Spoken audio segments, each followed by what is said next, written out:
why is it always like these great artists become fucking weirdos when they're older? And I'm not even talking about Akon's hairline, just the fact that he's like, I'm gonna build this city and all this, and when it makes no sense, and you tell people that, they're like, you're hating. You're like, my nigga, what? This is Akon. Like, this is not even a regular dude. Like, not even a highly educated guy. He's just a rapper talking about I'm gonna build a city. People are fucking dumb sometimes. But we always say we're starting with a positive story. So today's positive story is Hala Madrid. And for you motherfuckers that don't speak German, that means fuck Barcelona. You know what I'm saying?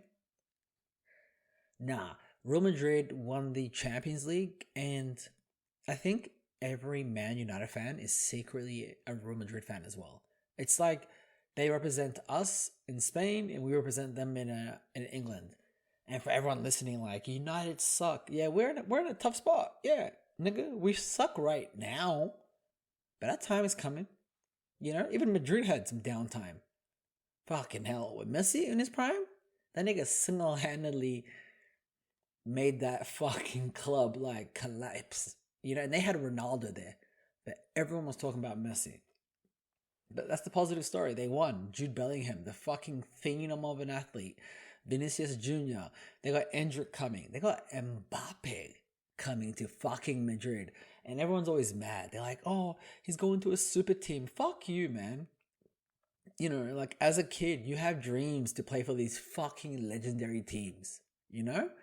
It doesn't matter who you're playing for at the time. You want to just do it. Like, it's like a bucket list thing for every soccer player. It's like, go play for Madrid, you know? Maybe not even Madrid, even Barcelona's up there. Manchester United, maybe back in the day, but I think that's more like, if you're Spaniard or whatever, I think Madrid, like, you don't care for United. Even though their fucking best player of all time was our player. Even before that, they had Beckham, pretty boy Beckham. Like, Madrid, you gotta have it all, huh? You gotta be a pretty motherfucker, a killer at soccer, and have no real controversies, like, outside. Them motherfuckers is a PR team, bro. Life would be easy if I just supported them full time, but, you know, God gave me Man United because he wanted to humble me, because I'm already good at everything else. So I get it. I see you, big man. Speaking of big man and the guy upstairs, what's up with your boy Kanye?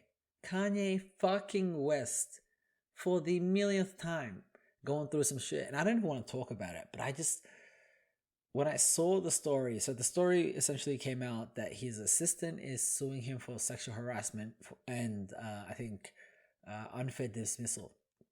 Mind you, this lady who he was paying her, I think, between $1 and $3 million a year, was a random OnlyFans girl that he hired to be his chief of staff or whatever it was for his fucking company. And he was texting her shit like, I think my dick's racist, weird shit, trying to make her like super religious, knowing that she's OnlyFans. And he even told her, if you quit OnlyFans, I'll give you like $1 million a year for the job. And she did, and you know, they agreed on that. But then he was like tweeting some weird sexual shit. Anyway, people in the comments like, this chick's coming for a quick come up. Yeah, maybe, you know. But also, nigga, he hired. Why is Kanye like absolved? First of all, the text messages look crazy, and to be honest, the way they were written out, it's like only Kanye could have read that shit. You know, like who starts a sentence off with, I think my dick is racist, but is in all caps and is serious? Nigga, even ChatGPT could come up with that. Like, Kanye just hit you with some random shit. It just makes no sense. And it's a grown man. It's a fucking grown man. Like, I can't imagine myself doing it. I can't imagine anyone doing it. Fucking crazy people, which he is. You know, we don't like to say that. But sometimes you gotta say the fucking obvious. Like, I was on Twitter earlier today. In the morning, I got up so early that I was like, fuck. It was so dark. I'm like, I'm not getting the fuck out of this bed. It was darker than when I went to sleep. Shit. So I was on Twitter, And sometimes you can't be on these kind of apps first thing in the morning, because it fucks with your head. And this really fucked with my head. And it was a girl's tweet. And I'm trying not to sound like an incel. I say that every week. But fuck my algorithm. I try not to even like that shit. Because I'd like, even if I disagree or agree, I try not to like give it attention because I don't want it to come up on my fucking feed. Anyway, this girl, maybe this is why, this girl came up and she's like, oh, I didn't see the big deals in getting your tubes tied. I don't think, she's like, women shouldn't have to go to wives shouldn't have to go to their husbands to tell them to get their tubes tied. It's a personal choice. It's a single lady that sells pussy online. And I already knew, like, I the reason why it came up on my feed was because it must have a lot of in the replies, which also it shouldn't, because it's pretty fucking basic. It's a partnership. You can't, you can get your tubes tied. It's up to you, but you should consult your partner. And whatever decision you make, but you got to deal with the consequences. And guys were in the comments arguing, saying like, yeah, and it's my right to divorce you. And I'm like, you motherfuckers are just getting sucked in like some idiots. Me, I read the comments. But sometimes, every now and again, there be actually interesting conversations happening in there. And one of the, like, I forgot exactly what the conversation was, right? And this girl, she put a pretty, like, a really good, like, I don't know, argument. Now you're completely off topic, mind you. They're talking about some other shit. And then, like, I liked it. I was like, oh, wow. It has, like, 3 likes, but it has, like, fucking 20 replies. And I'm like, what the hell's wrong with these niggas? So I click it to see the replies. And then the top comment to her reply was like, shut up, you sell your body online for like $4.99 a month. I don't want to hear relationship advice from you. And I'm not gonna lie, I had to take my like back. I had to take it back and give it to the nigga, because I'm like, you're right. Like, why? Even if you have a valid point, even if it's the most valid point in the world, why are you, an OnlyFans girl, trying to give relationship advice on anything? Like, anyway, she responded. It wasn't that deep, but she responded and she's like, I can't have an opinion on like relationships. And then, straight away they're like, no, the minute you chose to like sell your body online, like, we don't want to hear your opinion on these things. You're a whore. That was a bit far, but it's the truth. It's like, you can't have your cake and eat it, whatever that fucking saying is. It's like, you can't be like, I believe in, I don't know, like, fucking online prostitution, OnlyFans. I believe in showing your body, but then I also believe that, I don't know, I think I'm a little bit high.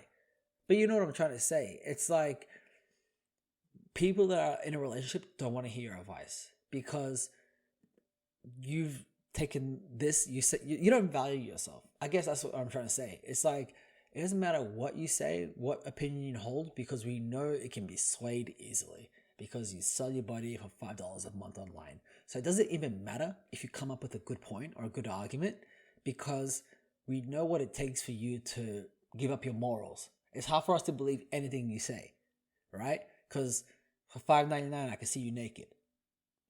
I think that's what I'm trying to say, right? It's like, if you're willing to sell your body, like, obviously you're willing to sell anything, including your opinion and your beliefs, And people might be like, I won't change my beliefs for nothing, this and that. Okay, maybe not. But if, I don't know, I don't believe that. I'm like, $5.99? Like, you ain't even a premium, Premium. Fucking hell. $5.99. I used to think OnlyFans was a part of Snapchat. I really didn't know. I didn't know it was a whole separate thing. And these girls like, yeah, I make $30 million on OnlyFans. Bitch. $30 million? You ain't make no fucking... No. That's just promotional shit. I hope you guys know this. Because if they were making $30 million, they wouldn't keep doing it. Even as men, it doesn't matter what we're doing in our life. We make $30 million that quick, degrading ourselves, we're fucking out. 30 million is more than enough. You know what I'm saying? 5 million. There's a point where you stop. I think. I don't know. Then again, I don't have an OnlyFans, right? So What do I know? And I never paid for one. It might be the shit. But, while we're here, let's... What's poppin'? What's poppin'? What's poppin'? What's poppin'? Brand new.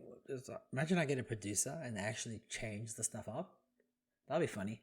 But poppin' is your boy Trumpino, as the fucking Puerto Ricans call him in New York, is up against Biden again, 2.0.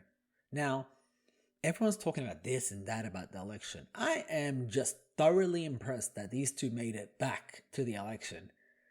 Like, imagine if Trump wins and then Biden tries to run again. He can't. First of all, Biden can't run, period. If you can't run, how are you going to run for president?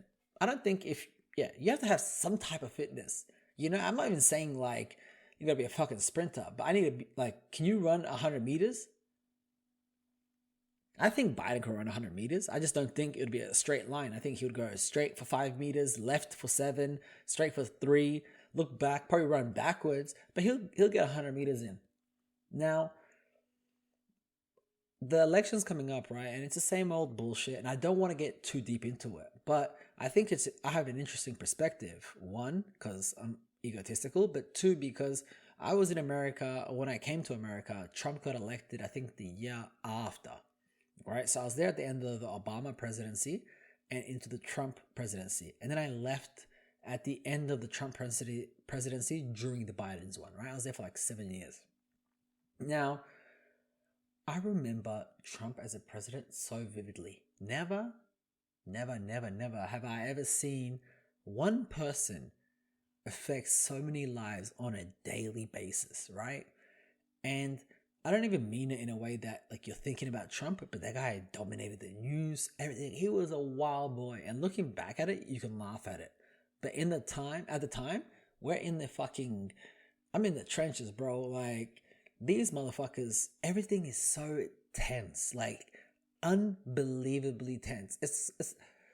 It's the best way to explain it. And it's not like a tense where you can kind of relax. It's a tense where, let's just say, you're at a family reunion and you have, family reunion, and let's say your dad or your mom, either one, have beef with their sibling, dad or mom, but you're cool with the kids, like the cousins, right? But you can feel that tension. You can, that's what it felt like living under Trump's presidency. It felt like that. It just did not feel easy ever, And although for the most part, like, there's good intentions, it just felt uneasy. And man, every day he was on the news, I remember it so vividly. So when it was my chance to vote, I got able to vote. I didn't want to vote for Biden.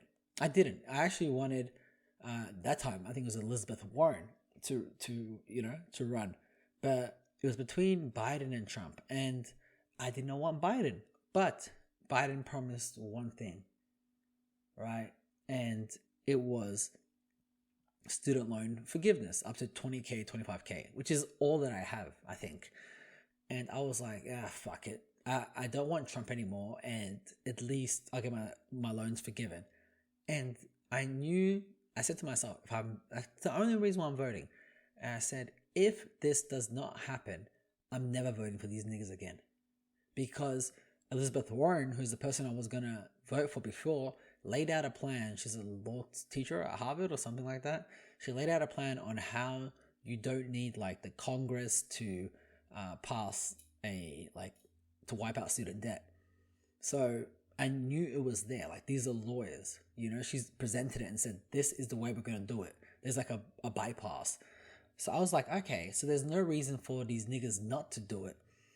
Now, as soon as it comes in, they're like, oh, we're having a hard time with Congress. So they kept postponing student loans for like 2 years. And then they started it last year. And I remember thinking, these fucking cunts, they never did it. He already minimized it. Elizabeth Warren was like, I'm going to get rid of it all. Biden was like 20K, and for people that have less than X amount income. I'm like, a word. So he never did it. And here it comes again now. He's like, oh yeah, we're going to get rid of student loans. I'm like, suck my dick. These Democrats are Oh my god, you can't fucking. I think once you get a little bit onto it, you can't like shit on me and be like, yeah, we're not gonna do that again. Fuck you. You know, honestly, fuck you. Like anyone, Democrats, I feel like this is how all Democrats feel. I feel like this is how all Americans feel. And I know this is why Trump's elected. Because he is like the antithesis of all the politics. Not even just the Republicans or Democrats, but of all of it. Where he comes in, he's like, fuck it. You guys don't do shit. I'm just going to, do what I can, chill. Even, just fuck you guys all. And he's just there to cause chaos. And that's the attraction to Trump, right? Because you're like, fuck it, I'm fucked when they're there. But at least if he's there, he's going to fuck up for everyone, And as fucked up as it is, it's very, it makes sense, So the Democrats, until they do that, I'm never voting for them again. And now, am I going to vote for Trump? Nah, get the fuck out of here. I would never vote for Trump. I lived under Trump. Like, it just wasn't an easy feeling. It just felt uncomfortable, and I don't think the guy's a good leader. Like, come on, man. What the fuck are we doing here? I don't know. I feel like a president is somebody that, of any country, is someone of high admiration. You're like, I would be proud if my sister married that guy, Or I could trust this guy with my life. Even if I, for example, Biden, I don't think I trust Biden with my life. I don't think I could trust Biden with his own life. But I feel like Biden probably has some childhood friends where, they're like, oh yeah, I've known him forever. Actually, I don't know, because he's so old. I can't even imagine how old white people are. But look at Hunter, his son. His son was going through the ringer, but Biden made sure my boy ain't getting touched. Like, no matter what, he was cleaned up. So I'm like, all right, at least he a right to die for his family. Weird ass family. But Trump, I feel like that nigga thinks about no one but himself. Like, if the ship is sinking, that nigga will step on his kids' heads to get out. That's the kind of man I feel like Trump is, right? So I can't vote for that, man. Just off that. And I'm not voting for the Democrats because it's as simple as, if I vote for you again, then what's going to make you ever decide to fix it? Nothing. And I'm not a fool. Like, I've played this game. And people try to make you feel bad. It's the most important election. Oh my God. You can't let him win again. More important than the elections that caused war in America, like the Civil War. More important than the elections that brought civil rights to the country. More even though civil rights wasn't during an election. But my point is, this is not the most important election, right? It's just another election. It's the most entertaining election, I'll give you that. Not even this one. Oh, Hillary was goddamn game changer. Trump's done 3 campaigns. Anyway, it's not the most important election, and you're never going to fix the issue if I keep voting for you. Why would you? Why would I? If I could just lie to you every time, Now, I'm not bitter where I'd vote against you, but you need to fall. Even, let me put this in perspective, people. Even if Trump barely won, not barely won, if Trump barely lost, so if Biden barely wins, let's say Biden wins by 2% of the votes, which is quite a bit, but say he wins by 2% of the votes, right? And they just get through with the skin of their teeth. How is that good? Because that means there's a huge sentiment against you. So the next person that comes around will be worse than Trump and take over all that shit because you guys didn't fucking learn your lesson. If it's not a landslide, then you still lose even if you win. It's just a matter of time. And maybe you guys need that kick in the ass where it's like, all right, now we need to rechange everything. That's what happened with the Republicans. People forgot John McCain was chill. Trump don't give a fuck.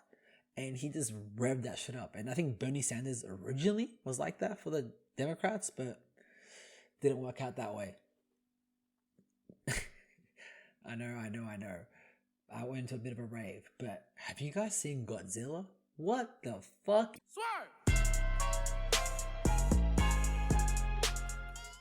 My God, a fucking movie.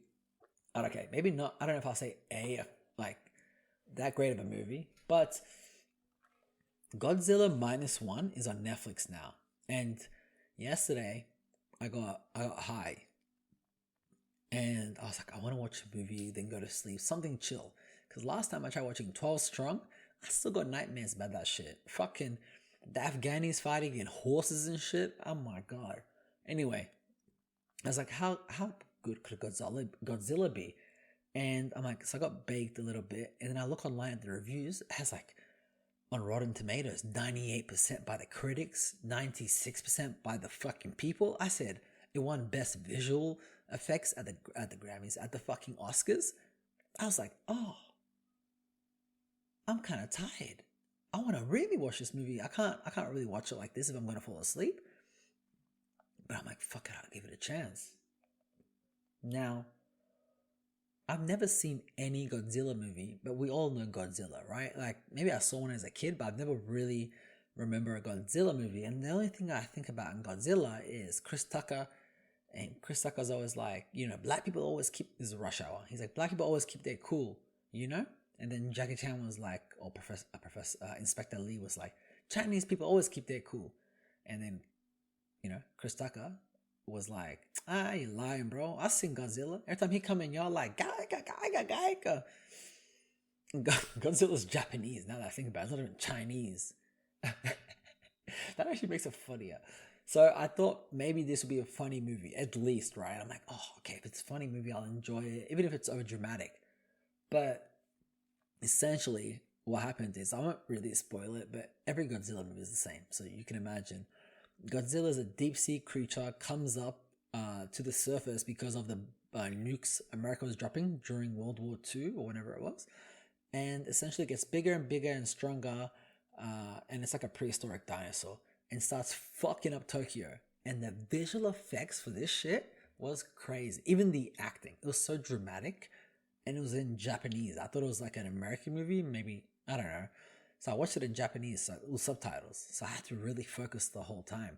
But fuck, the movie was emotional. It was crazy gore. It was mental. It was smart the way they had to kill Godzilla, or at least try to kill Godzilla.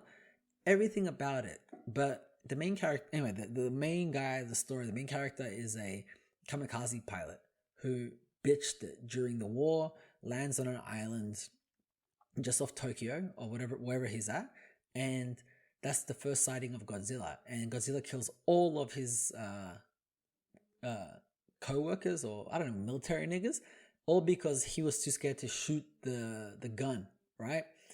So he's a failed kamikaze pilot. He didn't have to land. He just stopped because he was being pussy. And then he didn't shoot Godzilla when he had the chance, and Godzilla killed all his friends. So he's living with all this guilt. Comes back to his town, family dead, massacred, everything burnt. And this old lady is like his neighbor. She's like, everyone's dead. My kids are dead. Your parents are dead. And she's like, how are you alive? How did you survive the war? And he doesn't say anything because, and she's like, aren't you a kamikaze pilot? And he's like, he didn't say anything. He looks, and she's like, oh, you're one of those cowards. You're the reason why we lost this and this. So he goes back into his burnt house, nothing left, and tries to get himself together. He's like, he has PTSD. Long story short, he goes, looks for a job. One day he finds this lady stealing. She gives him a baby as she's running away. He meets up with her 5 minutes later, and she realizes that he's a sucker. So she actually follows him home, sleeps on his bed with the baby, which is not hers, by the way. She kidnapped him. And then she eventually just moves in with him and lives with him. And Godzilla starts getting bigger, stronger, starts attacking the town closer. And then the military are like, all right, we need to get together. And this guy basically is trying to do redemption. Yeah. It's a redemption story for the guy. It's actually it's very dramatic and it's very good. Is Godzilla easy to kill? Look, I'll be damned if I believe some prehistoric fucking animal is gonna come into today's fucking world and just start chomping on niggas, right? This is based in 1950, maybe latest, but it's between the 40s, like 4 and 50s. Like, it's an old time. Can you imagine a Godzilla? Imagine how embarrassing. And animal, not an alien, an animal. I don't go fuck about no goddamn fucking nuclear powers, because even if there was, we fucking humans, my nigga. We'll figure out a way to kill it quickly. Then again, we've never really got rid of flies. You know what I'm saying? But then imagine, oh, you know what? Hear me out. This fly spray shit, yeah? Like you put in yourself, it's meant to kill the mosquitoes. What if these companies never make it so it actually kills them for a long period of time? Like it's only a short period. That way, every year you have to keep buying it. Because they're like, the flies are mutating. How can flies mutate every year? Apparently it took us millions of years just to get a fucking frontal lobe, and these niggas are mutating every year. Get the fuck out of here. That is, yeah, does that make sense? How the fuck can you not make no, spray to kill these goddamn flies? Anyway, let's end it here. Let's make it quick. Godzilla -1 is a great fucking movie. I'd watch it if I was you guys. You can even watch it with your partner. It's dramatic. It's fucking, it's a beautiful movie. I'll only give it an 8. I'll give it an 8 out of 10 just because it's, I don't know, it's still kind of a dumb movie for me. You know? But it was fun. Hope you guys subscribe, share. I'll catch y'all niggas on the east side. You can't kill me, nigga, I swear that I done died before. God told me that I was gonna be here back in 94. Chevrolet got that motor, diamonds all on my molars. Parking lot, I lift the door up, got your bitch smoking Coca-Cola. I can't even roll in peace, all my cars orange and green. I can't even go to